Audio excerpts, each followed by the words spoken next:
Welcome again to another episode of Leadership is Me, the podcast where personal growth meets real world leadership and where titles definitely take a backseat to the truth. I'm your host, Dahlia, coach, guide, and founder of Rebel Alchemy Life. And around here, we have very unfiltered conversations with everyday entrepreneurs who have dared to rewrite their story and are choosing to grow through it. In every episode, we will explore the heart of growth, the mindset shifts, quiet battles, and the defining moments that don't just shape the leader, but their entire lives.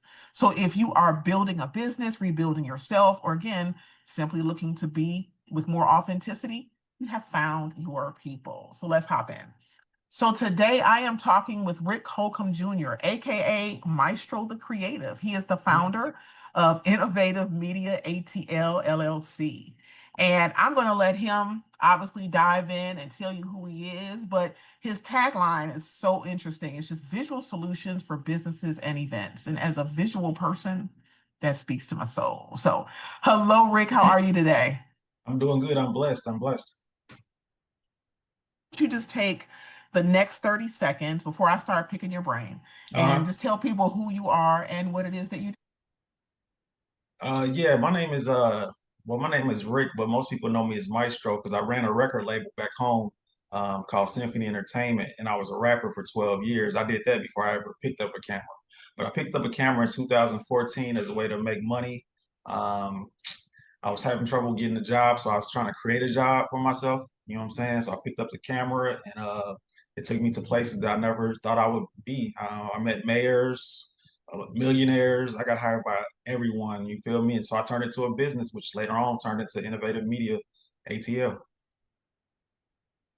Okay, so you done threw a little curveball in there because I didn't even know about the music industry Hmm. piece. So we're definitely gonna dive into that, right? Yeah, So yeah. let's go back to the beginning. So I know that you said you picked up the camera um, and to basically create a job, which I Hmm. love that. But first and foremost, so the music, how did you get involved in music?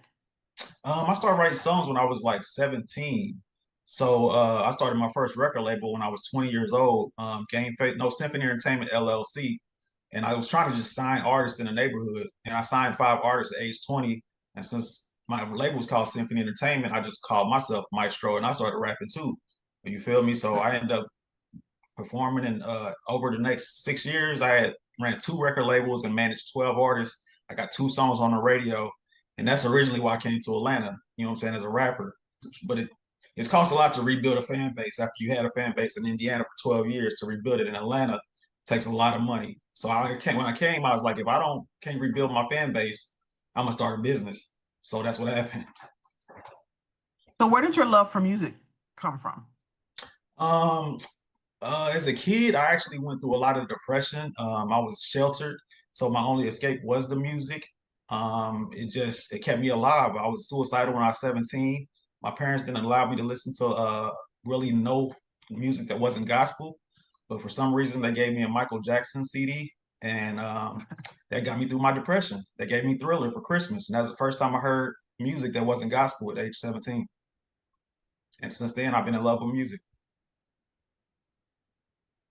Good intro. Like if there was anyone that they could have introduced you to that was quality music, Uh-huh. entertaining, all of that, was definitely Michael Jackson. And I feel you a lot on the music and depression piece because I think we talk about it in general, but Yeah. music has truly, I think, rescued a lot of people, even Hmm. those that don't talk about it. Like, Hmm. I mean, my thing was Mary J. Blige. I So love like, Mary. right, like you have a bad day and you just need somebody to feel you while you get through it. Like Mary was the girl that you went to. So Yep.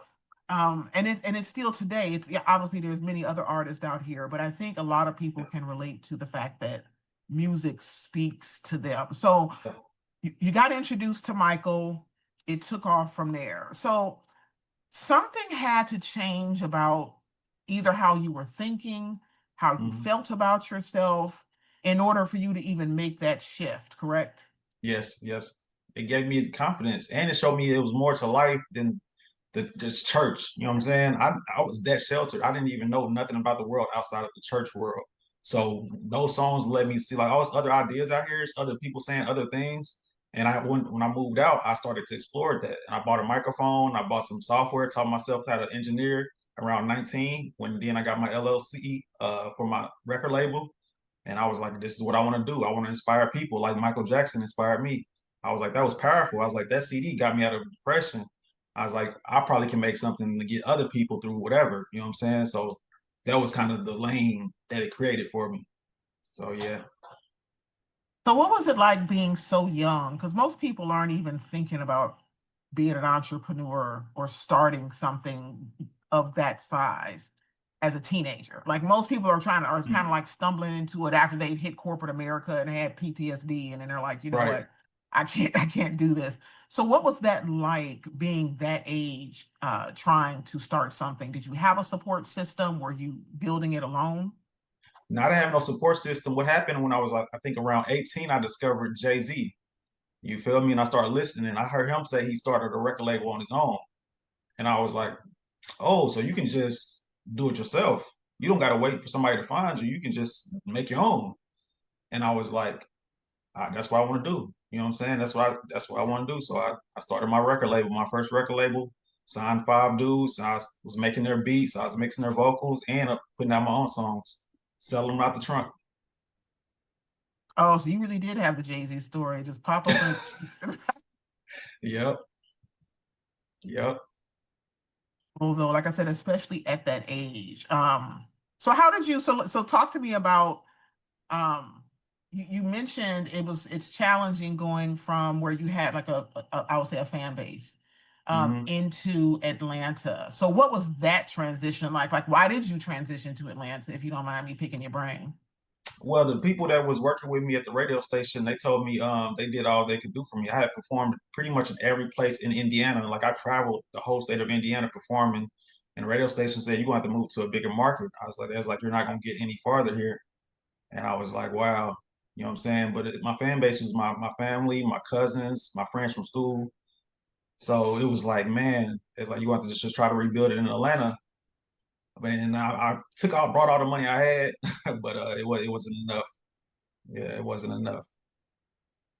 So do you feel like, and I'm saying this because I know a lot of times, and I just had this conversation with a friend of mine. When we have our dreams in our mind, we kind of run down the street with them, Hmm. versus creating the plan of intentionality. So do you feel that when you moved to Atlanta that you really had the plan, or do you feel like you were running down the street towards your dreams? No, I definitely had a plan. I knew I need to hook up with certain producers. What I found out is some of the greatest producers from Atlanta cost a lot of money. You feel me? And some of the rappers here charge a lot for features. And some of the people that shoot videos here charge a lot for videos. So graphics, custom t-shirts. Nah, I just say I said I'm gonna give myself 4 years. If I can't get a song going viral or something like that in 4 years, I'm gonna start a business. And that's what I did. I gave it 4 years. I even lost my kind of it put a damper on my marriage, so I ended up getting a divorce. She came back to Indiana. I stayed down here performing. I ended up losing my apartment, living in my car. I put all my money into it for 4 years, just so I could know if I didn't make it, I wanted to know I gave him all, and I did. I gave it everything I had. So after 4 years, it was like, okay, let's try to figure out some kind of business because Atlanta still is a place for entrepreneurs. So I was like, let's try that. So you actually answered a question that I was going to ask as far as was there anything that you lost during the process of trying to uh, goal? And you answered that question. Yes. You said it cost you a marriage, it cost you a few things. But most people, a lot of people, when they have those what I call mountain moments, and I call a mountain moment as something that is just it's big. Like and normally it's either like a death or divorce. It's something that makes you wonder if you did the right thing. It kind of makes you question yourself and see if you want to move Hmm. forward. Yep. Um, how a lot of people get stuck right there. Like Yeah. how did you continue? One, how did it feel, if you don't mind me asking? And how did you continue to just give yourself grace enough to be like, well, that was just a part of that chapter. I am now moving over to this chapter. Um, well, I mean, my ex-wife knew who I was when she met me. You know what I'm saying? She even like would be on stage with me sometimes while I was performing. But as I started getting more popular here in Atlanta, she didn't really, her insecurity kind of kicked in. She didn't like that girls was coming up to me asking for pictures. She didn't like me posting pictures with new fans. You know what I'm saying? It was just hard for her to take. And plus, I was out at night performing all over Atlanta. I performed in like 20 venues. So I wouldn't come home till like 3, 4 o'clock in the morning after shows, and she just couldn't take it, which I told her it was fine. You know what I'm saying? And it was an amicable divorce, and she was like, she didn't want to hold me back anyway because she knew I was doing this when she met me. So she was like, and she said she wants to go back to Indiana, so we just got the divorce, and it was it's fine. Like we're still cool to this day. She's still a great person. You know what I'm saying?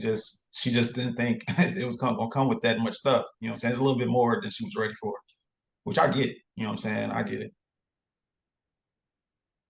So, okay, so you've now said you've given yourself the 4 years, and I love that also. I need to feel like I need to live there for a second.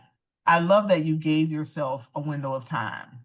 Hmm. Um, I love that because I feel like when we talk about strategy, when we talk about being intentional about your goals, like you looked at it and said, okay, I'm gonna go all out, Yeah. right, for 4 years. And if at the end of 4 years I have not accomplished, and I think I'm bringing it out because I feel like you didn't take it as an L. You didn't Right. say to yourself like, okay, I have just completely failed and now I am a failure. Yeah. You just moved on. Hmm. Because the odds of making it as a rapper is already against everybody. It's less than 1 in a million of rappers make it. Like the odds are like really nobody really makes it. You know what I'm saying? Like, especially nobody has still made it from my city. So I knew the odds was very great. You know what I'm saying? That I wouldn't make it. So I was fine with it, but I still want to give it my all. But I knew it was like a super long shot. So I wasn't that mad. I, For real. there's a part of me that's just like so in love with the fact that you're like, I mean, I did what I did and it didn't work out. So, I switched. So And I think it beautiful. helped me too because I also had other passions. You know what I'm saying? I was Okay. already in my mind starting to think about camera work and filmmaking. You know what I'm saying? And storytelling that way. You feel me? So it's like I also had other stuff that I felt like I could, you know what I'm saying? I could love just as much as I love making music, which for some people don't have multiple passions. So that might be a reason why I was like, I wasn't really tripping about it. Something that I think is key. You mentioned multiple passions, or like you say multiple passions, but a few seconds before that, you said other passions that also include.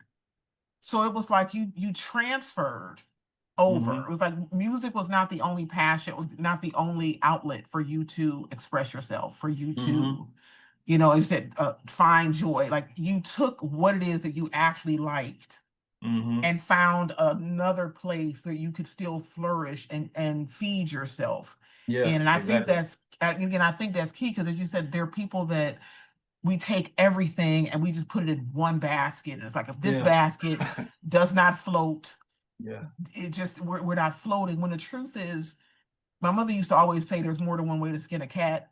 Yeah, And it really is. right, like there's so many other buckets that your passion can Uh, potentially fit in.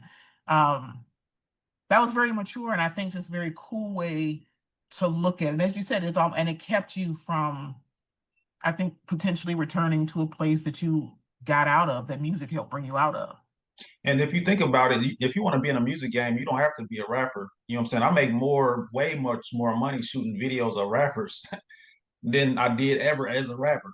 You know what I'm saying? Also, I still make money selling beats. I'm a graphic designer, so I do graphics for artists. So I do custom t-shirts now myself. You know what I'm saying? I ran a custom t-shirt shop for 4 years, made a lot of shirts for rappers. So if you look at it like that, you could still be involved in a music game, but you don't have to be an artist. You know what I'm saying? Like I even wrote songs for people before, so it's like it's other avenues if you really still want to, you know what I'm saying, still be a part of the music world. You don't have to be the artist. So I enjoy still producing beats and selling those when I have time. But yeah, That's wonderful. mhm. Okay. So now let's talk about photography. Yes. So remind me again, How exactly, what was in you that was just like, you know what, let me pick up this camera? Well, another thing that happened when I was 21, I caught a gun charge. That was my first felony. Over the next 6 years, I caught two more felonies and maybe like 12 misdemeanors. I kept getting in trouble. So when I came to Atlanta, um, I couldn't find a job. But I thought I was hustling back home. I was rapping. I was really rapping my life. I really was selling drugs and rapping about it. You know what I'm saying? That's what I was doing back home because nobody would hire me. So I came to Atlanta hoping like my felonies was old enough that I could probably get a real job. Come to find out, they still wouldn't hire me. The only job that did hire me was only paying like $7 an hour. And that just wasn't enough for nothing. You know what I'm saying? So I found myself in Atlanta back selling drugs, but I was like, I want to be legit. I came down here to be legit too, not just chase my dream. I want to be legit. So I was like, well, I got to create a job. So I taught myself camera work in a custom T-shirt shop, and I opened a booth at the discount mall doing custom T-shirts, but also put on a sign, "Hit me up if you need a photo shoot," because I had just bought a camera. So people would come to get shirts and they see that sign, and then they start outside of the shop. They start hiring me for photo shoots, and they also start hiring me for video shoots. So that's how it came about. You know what I'm saying? I had to just create a job because they nobody was really trying to hire me for no real money. So I wrote down uh, new life equals broken patterns. And I wrote that down because, like I said, you were living one way back in Indy, and when you moved down south, you not that you didn't move the same, but Yeah. there was a part of you that was more concerned about moving differently. Yes, of course. And you said you taught yourself the camera work. Yeah. So I noticed a pattern with a lot of entrepreneurs um, that I've spoken with is that there's a whole piece of education that goes along with it. Like I have a passion, that's great, but at the end of the day, I have to respect it and teach it. If I'm really saying this is something I want to do, I need to learn it. So were you in like YouTube University? Like how did you You learn? Everything I know I've learned from YouTube. Every single thing I learned. I had to be a videographer. I don't know if some people realize you really have to be a great graphic designer. A lot of those images you make on Photoshop and then you take them up to your video editor program, motion and all of that, they're really Photoshop images that you create. So I say thousands of hours on YouTube learning how to be a graphic designer using Adobe Photoshop. You know what I'm saying? Buying plugins, learning masking techniques, everything. Like it took a long time to become a graphic designer. Learning the t-shirts, I learned that off of YouTube too, but the learning curve wasn't as heavy as learning how to edit and learn how to make graphic and picture manipulation. I didn't have no life for at least a year. I spent, you know what I'm saying, just I didn't go out. I just made t-shirts and did graphics, t-shirts, graphics, no girlfriend, no life, just every for a whole year to just become a master. It just it was a lot of hours. But I think you've also just proven that ain't nobody got no excuse not to know nothing. Like YouTube University is It's fantastic. right, it's fantastic, and you do have to sacrifice something. Like you said, no girlfriend or nothing. Well, no, your dreams, your learning, that was your relationship.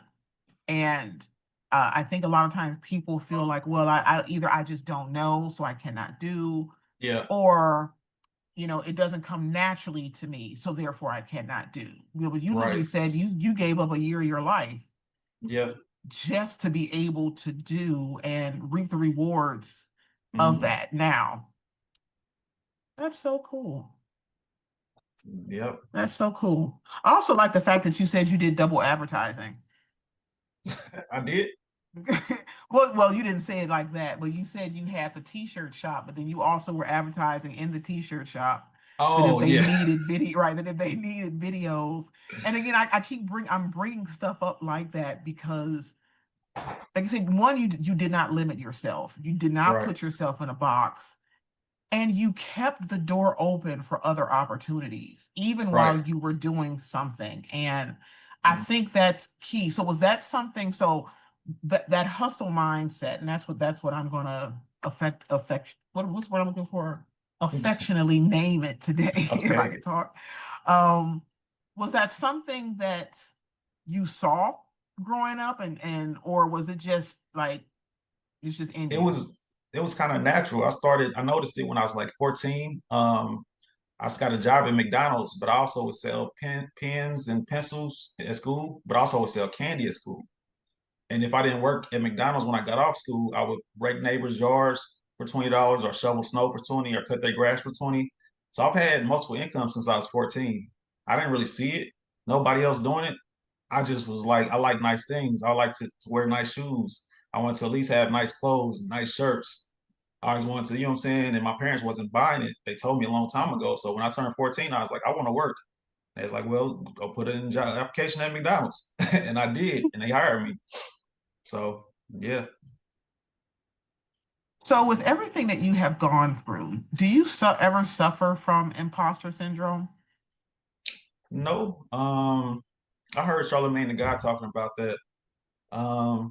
No, I feel like I'm exactly who I'm supposed to be and who I think God gave me what he gave me for a reason. So I think I'm really supposed to be who I am. Yeah, I think I'm 100% me. Yeah, I was going to ask, do you feel like you're living your authentic life, like who you're carved out to be? Do you feel like that's the road that you're on? Yes. Yes. I don't think God gives this level of creativity and ambition to everybody.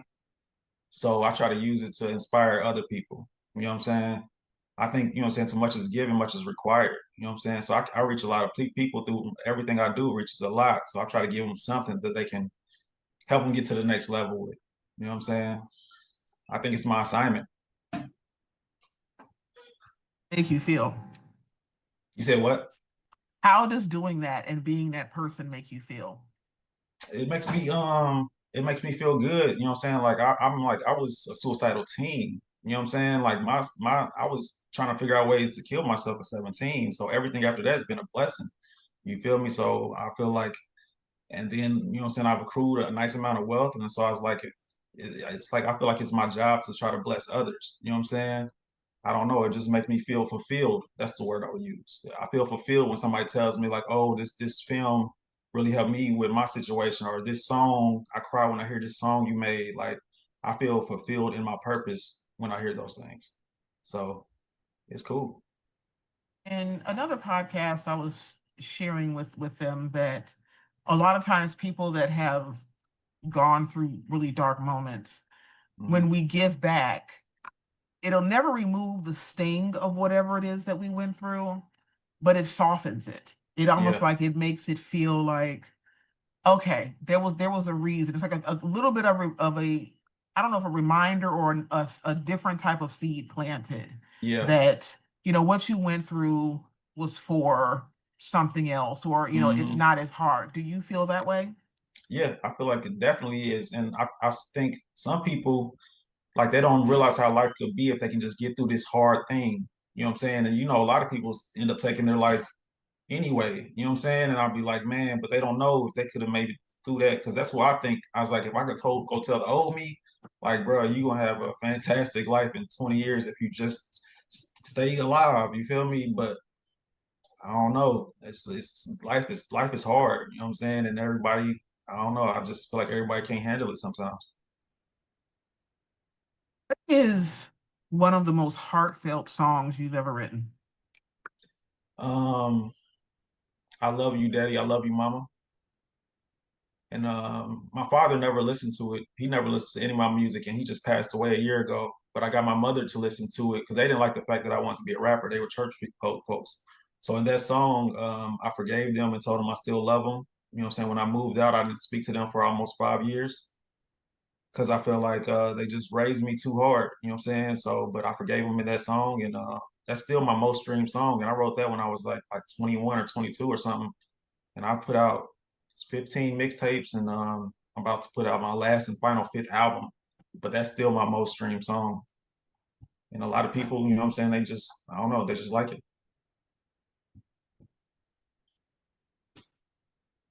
I was so deep I had a brain fart. it. Oh, You said how that song made you feel, and then was it a follow-up question to that?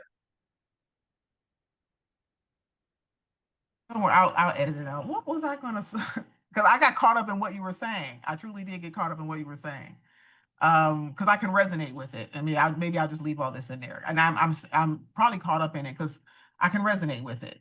I Hmm. can resonate with being in a situation. I know my question, but I can resonate being in a situation where you kind of you have to find the place of forgiveness, Forgiveness, uh, yes. right? Especially when it comes to a parent. What I was going to ask you before you took me down that deep path, or I took myself because I asked the question. Uh, was did that affect your relationship with the church or with God at all? Yeah, I turned my back. I was like, no more religion. And I think that's why I started getting in trouble. That's why I caught my first felony at age 21, because I just didn't reverence God or church or no religion at all. I was done with it. I didn't come back to it until I came to Atlanta.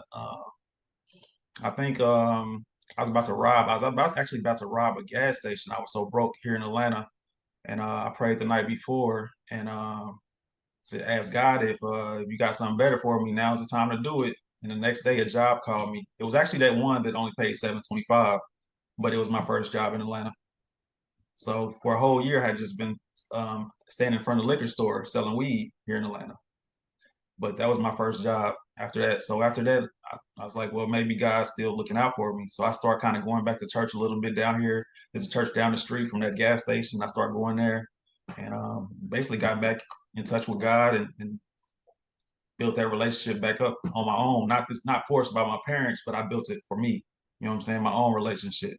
So, but yeah, that I was done with church after that. After that, like I was, but luckily God kept me alive where I could come back. You know what I'm saying? That's how I look at it.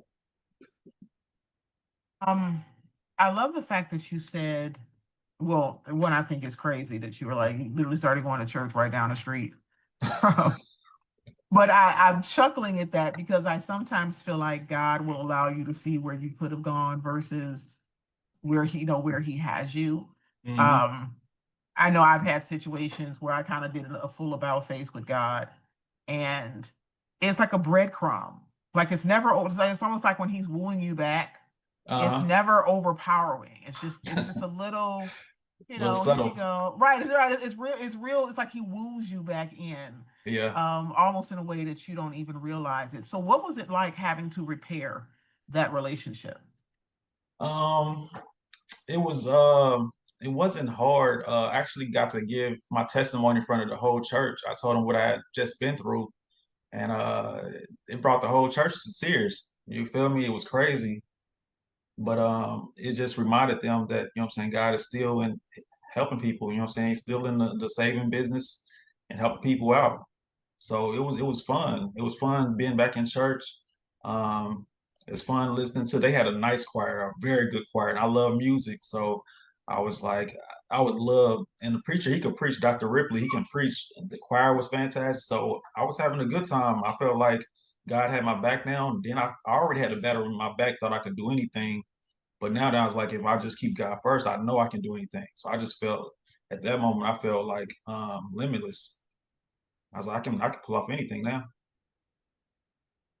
That's awesome. That's awesome. And I'm pretty sure that that was his ultimate goal, Hmm. was for you to see that you said you can. Yeah. Um, so talk to me about boundaries. So again, when you've gone through this kind of life, especially when you've done a shift or like an about phase, you have to put up, there are certain boundaries that you just have to put up to Yeah. ensure that you remain on the right path. What are those for you? Um, well, I don't really hang around felons. Well, I don't say well. I consider myself a reformed felon, so I don't hang around anybody that's involved in any kind of illegal stuff. I'm like, I already did everything. I escaped with the skin of my teeth. I was like, I got lucky. I survived all that, so I don't hang around them. So that's one boundary. Other is I don't hang around people that's not ambitious. Everybody that's in my phone that I talk to, they're doing something at a high level. You know what I'm saying? Because I need those kind of people around me to keep me sharp.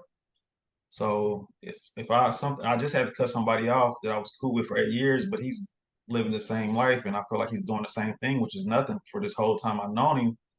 And I was like, when I first met him, I didn't even know how to work a camera. You know what I'm saying? And I was like, I built a whole t-shirt shop and won awards off my camera in the time, and you still doing the exact same thing you was doing when I met you. And I had to cut him off. It kind of hurt, but I was like, we don't even speak the same language no more. Like, so yeah, it's just those two boundaries. Like, I don't rock with anybody yet just doing illegal stuff, and if you're just not ambitious, that's fine. I'm not gonna judge you, but I'm not gonna really hang around with you, be around you like that. So important, your community, the people, Yeah. like you said, the people that you surround yourself with. Because yeah, I had someone, I don't know, I think I was on TikTok or something, and this woman was ranting, and I'm going to call it ranting because that's really what it was, about Mm, someone that did an about face in her life. mm, And the more we watched the video, the more it became apparent, like you said, that they started going down one path. She was still on a path that they just no longer wanted to be a part of. And I think people sometimes don't realize that that is a part of growth. You yes, know, what is exactly. it? The statement of there's people that are here for a reason, a season, or Yeah. a lifetime or something. Yep. Hmm. And that is a very true statement. And you Yes. have to be okay with, was it just a reason? Like, was it just a pass by interaction, transactional?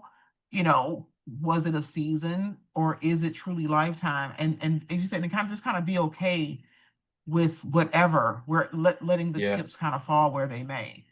Yeah. I think a lot of people lose people, and I lose sometimes the hard word, because I feel like at the end Right. of the day, you have not lost, Mm. but I feel like people internalize it as loss. Yeah, they Um, do.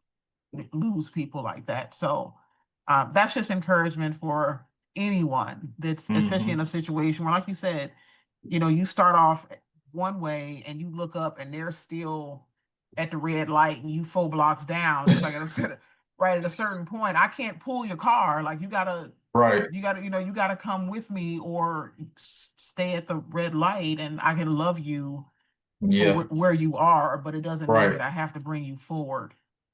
Yeah.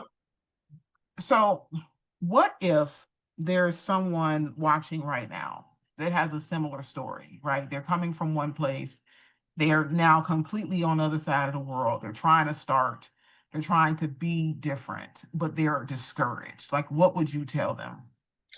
I would tell them that they should just follow their passion, but understand going into it that growth is sometimes painful. Like, I remember, like, the first two orders I did, I messed the shirts up for those customers and had to give full refunds. And in that moment, I felt so much like a failure, but I was like, nah, I'm gonna figure out how to do it. So I ended up redoing those shirts and giving it to them for free.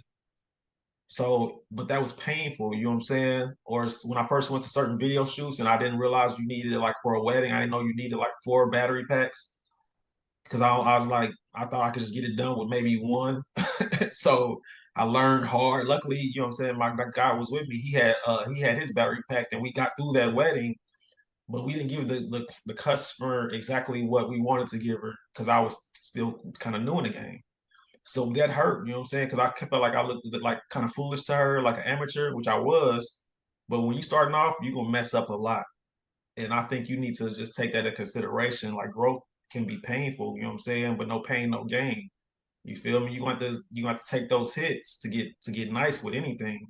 I say just go for it. Just be ready. So now when I try something new and I start feeling that pain, that's why I know I'm growing. So I embrace the pain now. You feel me? I was like, oh, I messed that up. That means I'm about to get better at it. You know what I'm saying? So it's just you just gotta just have that mindset going in.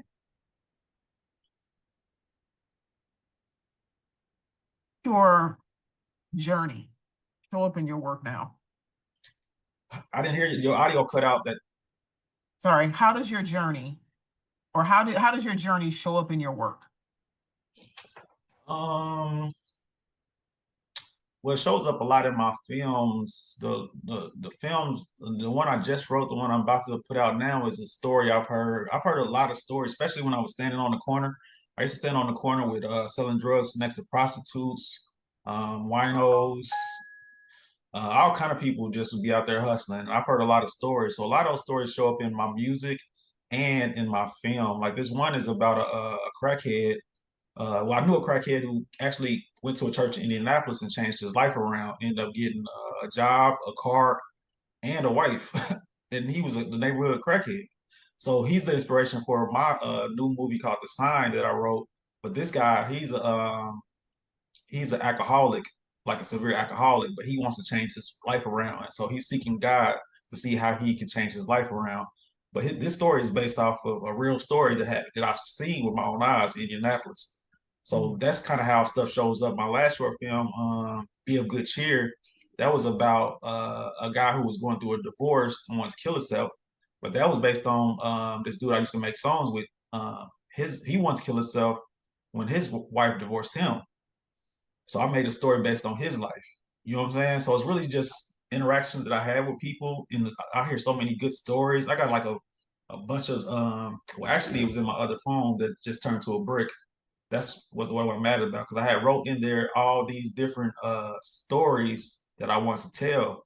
So I got to figure out a way to get them out of there because it's like 12 stories that I want to turn into film or write and sell them or something. But it's things I've seen that I want to, you know what I'm saying, turn into something to give to the world.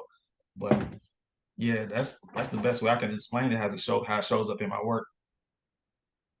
I think what's interesting about that is because you're really telling stories, like everyday people's stories. And a lot of Mhm. times people don't even think that what they've gone through is story worthy.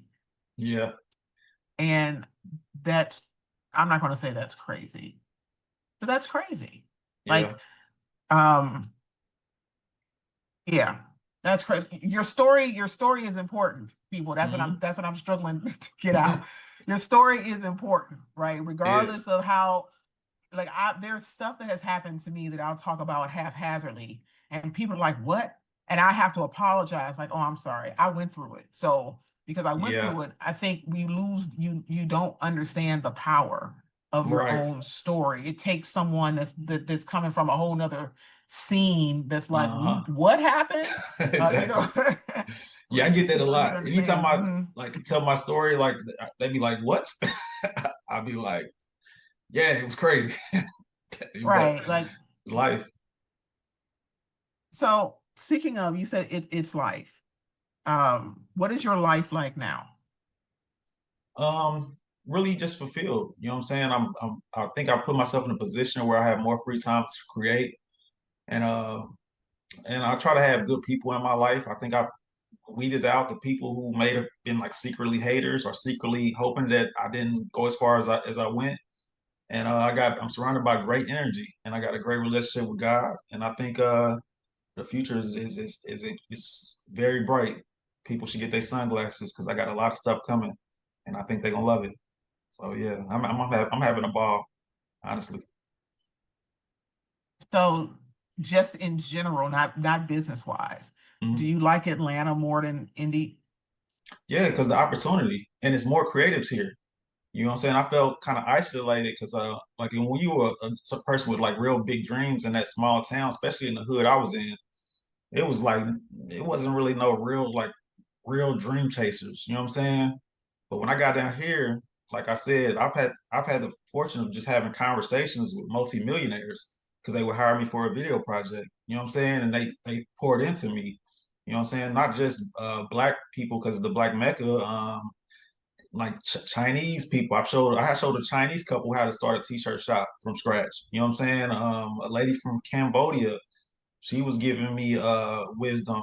The Africans in the discount mall was feeding and giving like once you're around these kind of people that dream big, it just only elevates what you're trying to do.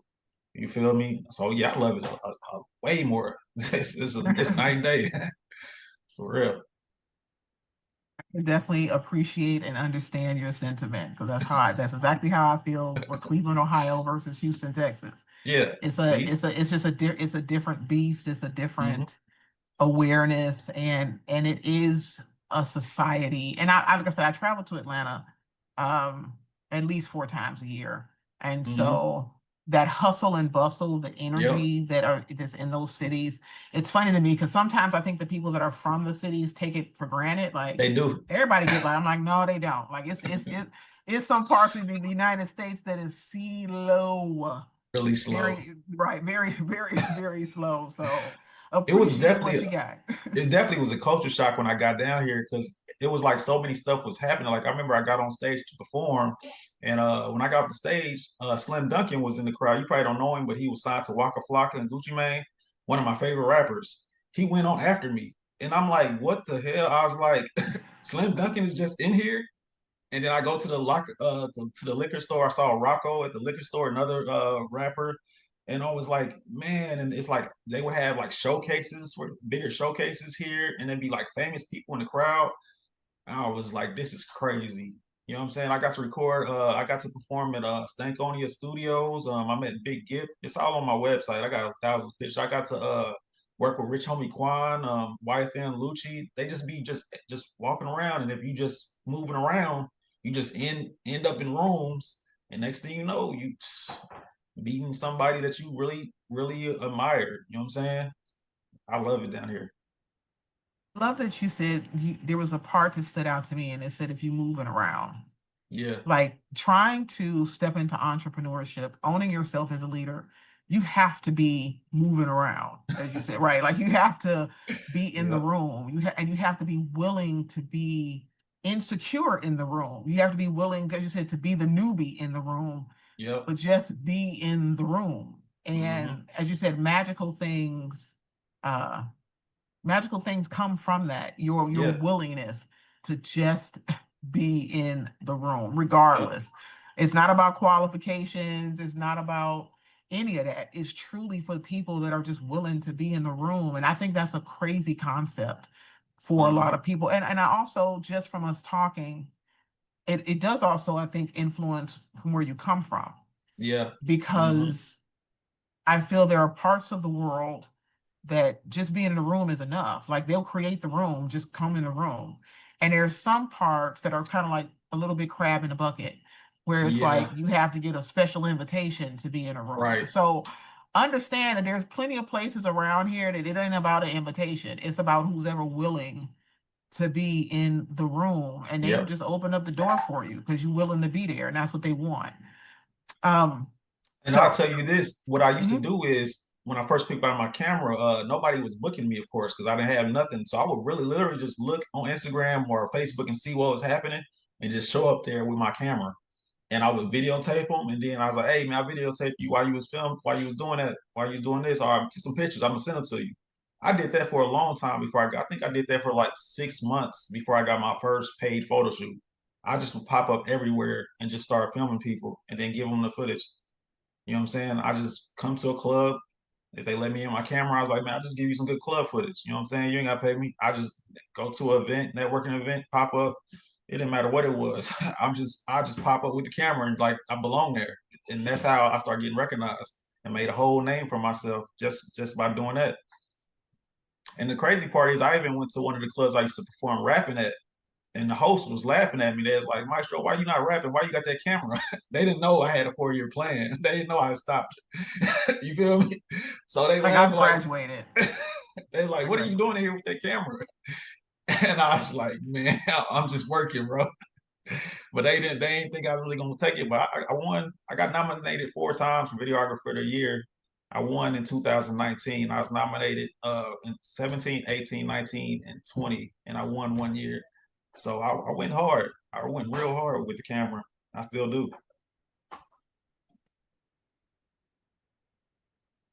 It's so like I love like you basically gave an example of humility, Yep. um that you didn't go into it with, I bought the camera, so now I'm about to start charging XYZ, right? Like Right. you went into it with, okay, I got the camera.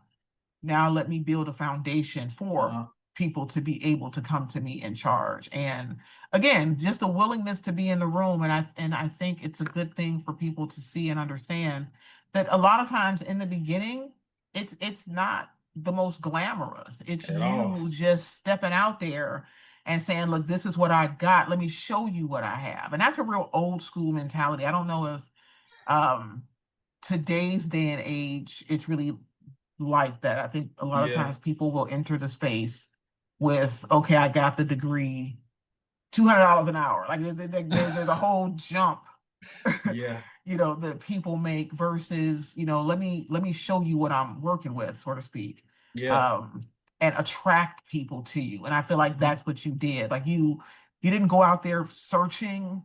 You made an environment where people were uh, Hmm. attracted to you. That's so cool. So Yep. you, for some reason, I wrote down embrace the pain. Um, I don't know why I wrote that down, but what pain have you had to embrace in order to become the man that you are today? Embrace the pain of kind of losing like all my friends from back home.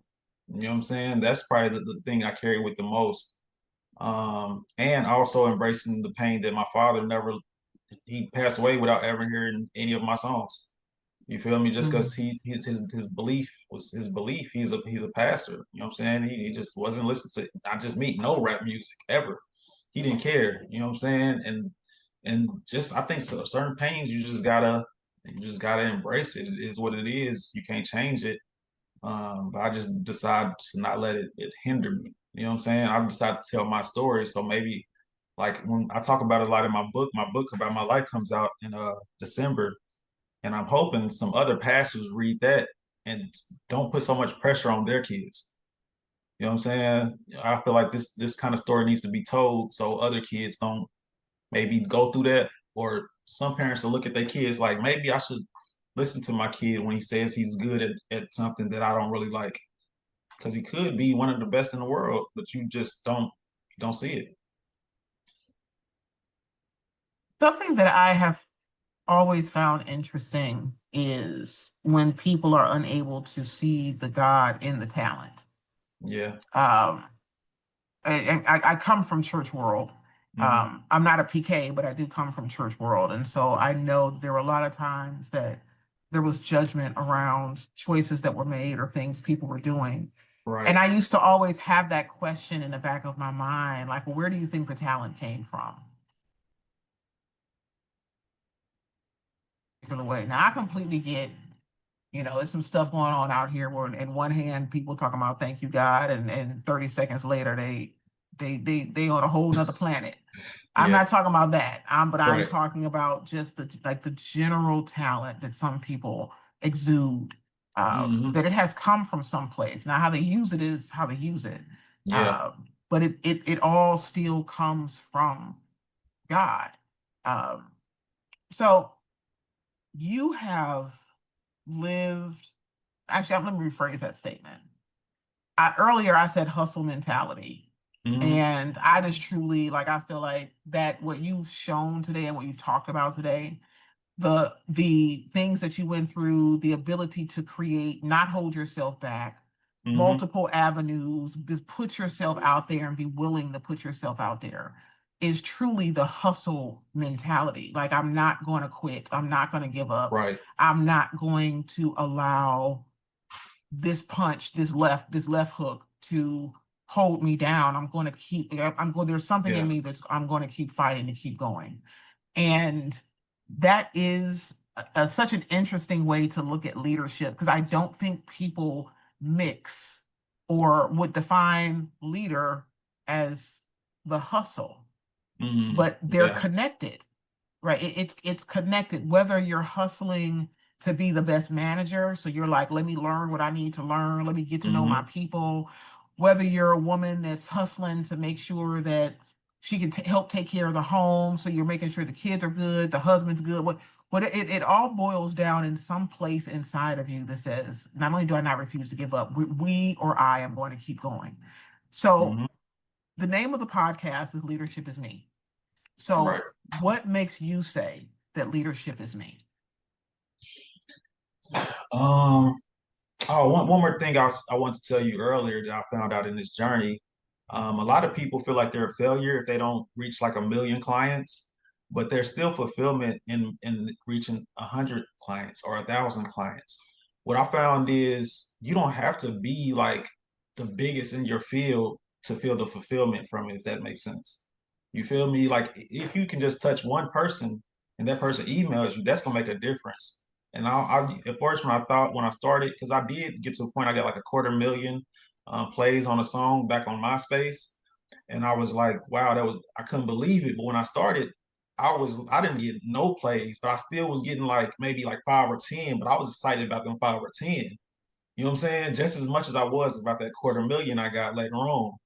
And I wanted to just say that, like something as I see it now, it's like it's videographers here that get more clients than me, but I still get fulfilled from the clients I do get. You know what I'm saying? You don't have to be the best. You still can be, you know what I'm saying, like at your level and still find fulfillment. You can still make a lot of money if you sell 10,000 records out your car. You know what I'm saying? Like it's different ways you can do it. Like I was selling CDs out my car, but I would sell out every time. So I was making a lot of money just off my music, but I wasn't platinum. You know what I'm saying? So that was just a thing that I found out. Like I don't think people realize like you don't have to sell a million records to find fulfillment in your dream. You know what I'm saying? It's still joy at certain levels. But your question was, what makes me feel like a leader? Is that how you phrased it? But actually, I'm going to address what you just said because you said something really powerful that I just want to hone in on, and then I'll ask you the question again. Okay. Um, so I agree with you, and I think one of the biggest things that you've kind of shown today is you're able to be satisfied with the journey when the journey is not tied to anything else but you. Yeah. Like you didn't at no point did you say, well, yeah, I went into film and so forth because I was trying to become the next Tyler Perry. You were basically like, I wanted to do this because it fulfilled the pieces in me that I love. Like I love to be Right. creative. I love to be visual. So you're searching for things that are fulfilling. Right. And I think that's key to when you said like there's joy on different levels. There are. Mm-hmm. And you just can't attach what you're doing to a number. I was Yeah. reading an article, somebody posted something on Facebook about monetizing their podcast. Like how do you get your podcast to be monetized?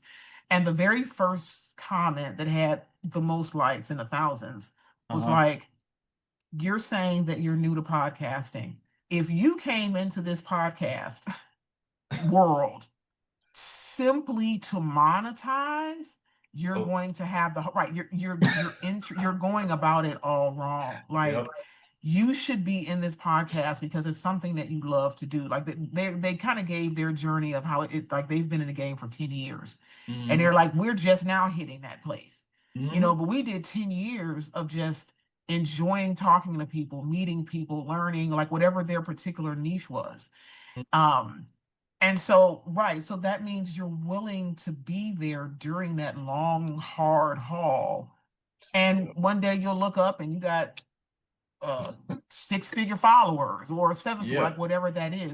Mm-hmm. But if you go into it in the beginning thinking that you're gonna wear yourself into the ground.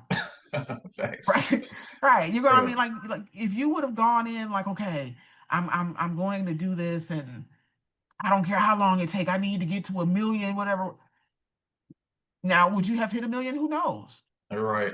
But would it have made the journey? Would you have been able to take away lessons from that journey? Would you? All of that would have been blocked because you just would have been so focused on the number. And so I think that I just wanted to hone in on that because I think people will understand or be able to embrace their own entrepreneurial journey if Mm-hmm. they find what is the joy that you get out of it and allow Exactly. that to actually be the focus and not I need to make $100,000 in the next 6 months, which again, if you need to, you need to. But if you're trying to say this is something I really want to do for the long haul, it should Yeah. be something that is fulfilling to you as a whole, not just your pockets. Yep. That's how I feel about this film. Like I hope some people, because in the end, he finds a way to get off. He's, saying, stop being alcoholic. So, and then I had my own battles with alcohol in my 20s. You know what I'm saying? The judge sentences me to anger management for a whole year and alcohol classes for a whole year. Then I had to go 2 more times. Like I had a real bad in my 20s. But the purpose of this movie, I'm hoping people that have a drinking problem watch that. You know what I'm saying? And they take something from it and get them motivation. You feel me? So that's the fulfillment for me. Now, whether I'm gonna send it to the festivals, hopefully it get picked. But if it doesn't, I'm pretty sure somebody gonna send me a message or email or something and say thanks for making this. And that's what I feel like is the best part of it. Love it, love it. Mhm. Okay, so let me re-ask the question. So the name of the podcast is Leadership is Me. So Mhm. when you look in the mirror, what makes you say that leadership is me? Because I don't really feel I don't really care what people think. I just do what I want to do. I don't care if they think it's something I should be doing. I'm just gonna do it. I don't really feel like I gotta follow what other people did in their lives, or I don't feel like I gotta follow what people think I should be doing or what I should be. I march to my own drum. You know what I'm saying? And if I'm not scared to fail. I'm not scared to fail in public. You know what I'm saying? Because I want to win in public. And so it is just as a part of life. It's just I'm not scared to fail like at all. I think that's the best thing I can say for that. Respect it. I can respect it. Hmm. So I want to thank you so much for joining me today, for sharing your story. Again, your journey and the things that you shared. Again, I think it's just it was it's an interesting reminder. And mind you, and I'm going to piggyback on something that I said when we were off camera. So for obviously y'all weren't on camera. When we first got on camera, he was talking about that he had a crazy start to his day. And I said that must mean that there's something about your story that something's trying to interrupt so that you don't get it right, so that you don't get it out or that you don't show up Right. as your most authentic self.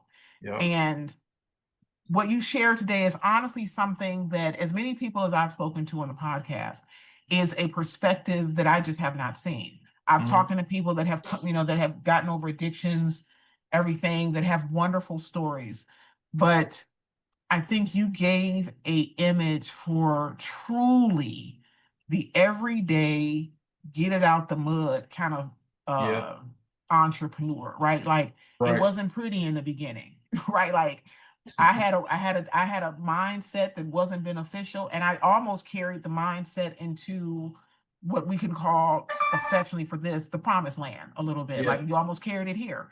Right. And you had a journey, and in that journey you've never questioned or gave up on you Hmm. when you have the kind of history that people give up on.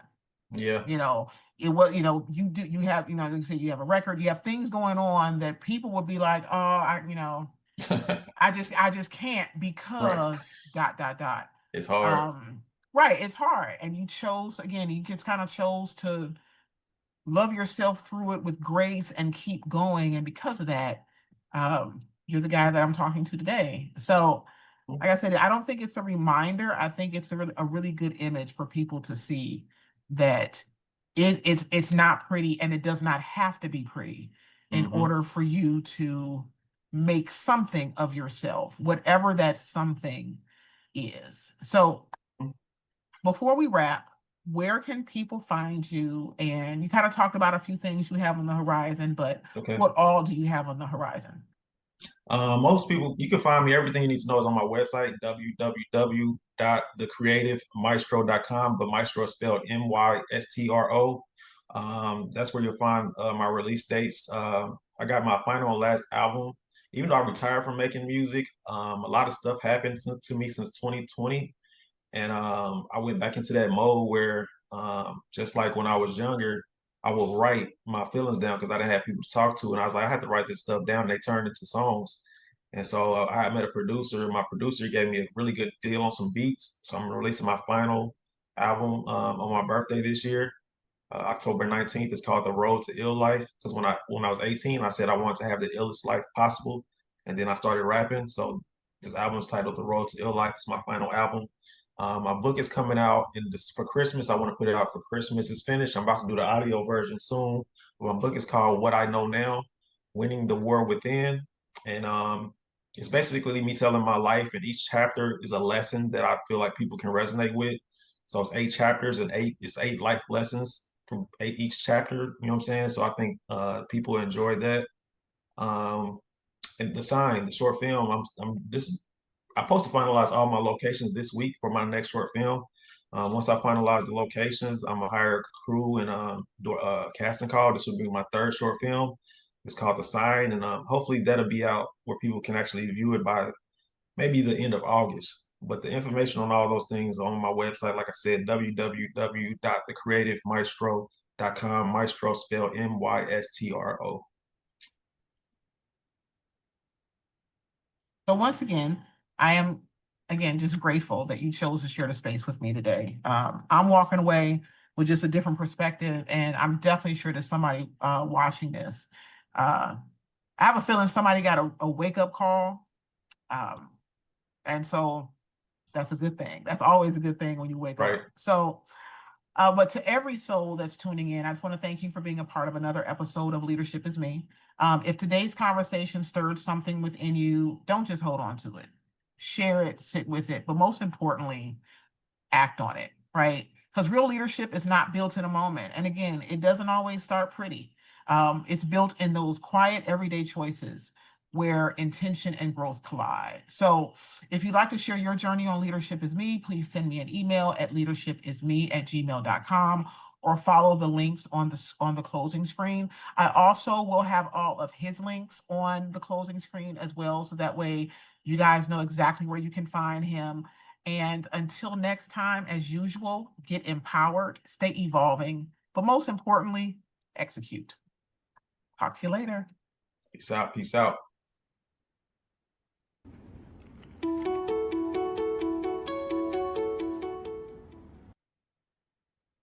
So let's talk about it. Now, y'all know how I feel about authenticity, right? I love someone who is authentic. Like right now,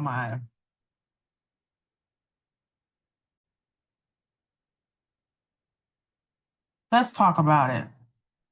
So I'm sure at this point, you guys know how much I am in love with authenticity. When I love meeting people that are just authentically themselves. And I think he gave us such a good image of what that looks like, that no matter your history, no matter what you've gone through, no matter the things that you lost, as long as you continue to stay committed to yourself, so much can happen. He did have the traditional hero's journey a little bit though, too. Like he started off one place, did the hero journey thing, moved completely across the US, lost people along the way. He struggled, I mean, even to the point of losing a marriage. But there was a theme in everything that he said that I think I kept trying to bring out, was that he stayed in love with whoever he was inside. Even though it started off rocky because he did talk about suicide and that attempt. But through his journey, he stayed in love with himself. He stayed in love and he stayed connected to his passions. And I think that's probably the biggest thing that I just really want for people to get out of this. Find your passion. And it may not look like what you initially thought it would look like, but there's more than one way to skin a cat. And as long as you are doing everything possible to be your best self, to be the most authentic, your passion will make room for you. Just get it out the mud. Talk to you later.